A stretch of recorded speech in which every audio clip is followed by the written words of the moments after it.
What's up? I'm Jeff Jones from Zomac School of Music. In this lesson we're going to cover one of my all-time favorite double bass drum grooves. We're going to use the floor tom with the hi-hat and we're going to use double bass. It's awesome. We have some crossovers. It's strong, it's powerful, it rocks, and the crowd is going to love it whenever you use this. Okay?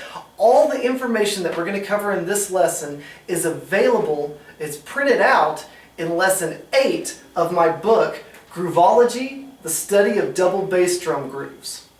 If you're interested, there's also a German translation of the book available.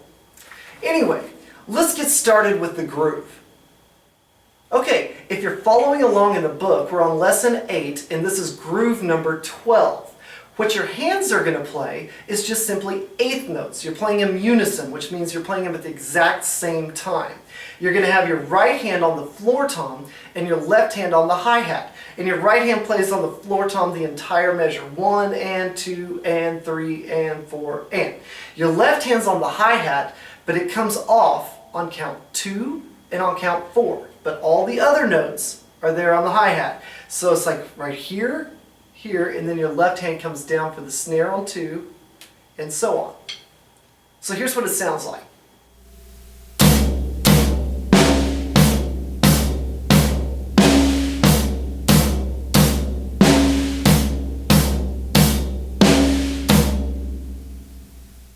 Okay, once you get comfortable with the hand pattern, it's time to add the bass drums. All you're going to do is add 2 bass drums after each hit with your hands. Okay? It's going to be a right with your bass drum and then a left.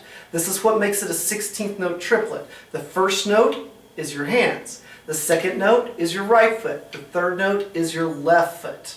Okay? Now it's important to keep this as steady and smooth as possible. You want to keep the triplet feel going. Triplet, triplet, triplet, triplet. Try not to make it have kind of that broken gallop sound. Toom da da toom da da toom da da. Just triplet, triplet, triplet. Nice and strong, and try to match the volume of your floor tom, your hands, to the volume of your feet. Let's give it a try.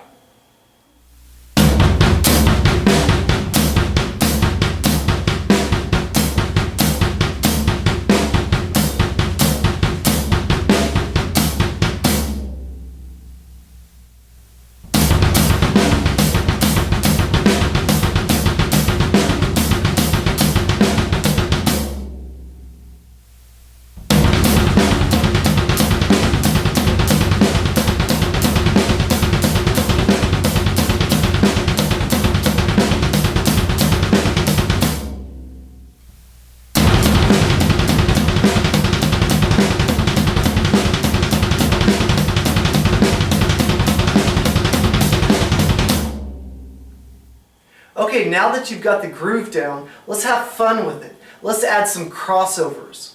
For the most part, you're playing the groove the exact same way that you did before. The only difference is on count 1 and count 3. Instead of hitting with your hands open on the floor tom and the hi-hat, you're going to hit them with them crossed. Your right hand crosses over your left hand. So your right hand will be on the hi-hat, your left hand's the floor tom.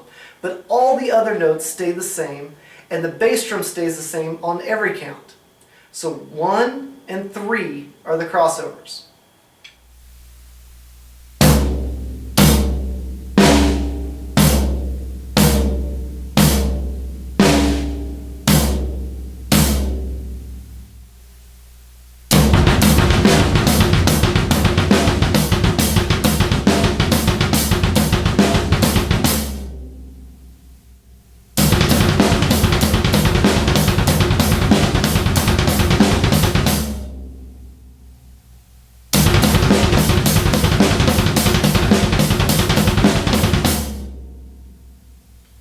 Okay, once you get the grooves down, it's time to start adding fills. There's several different fills that you can use, but my favorite is fill number 5 out of the book.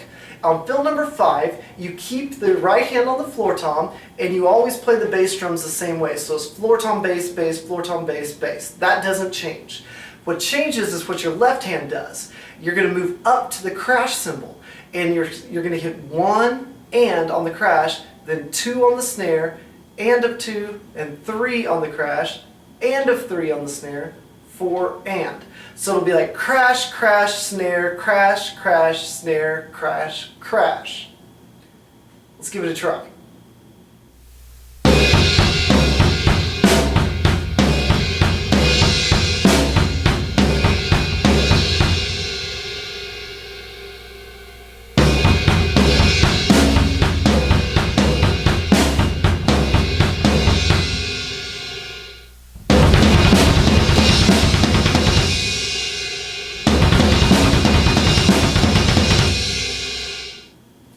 Okay, once you get the grooves and the crossovers and the fill and everything else down, feel free to experiment with it. Move your left hand up to the high tom. If you have 2 high toms, use both of them. Use an extra set of hi-hats, use the china, use more crash cymbals.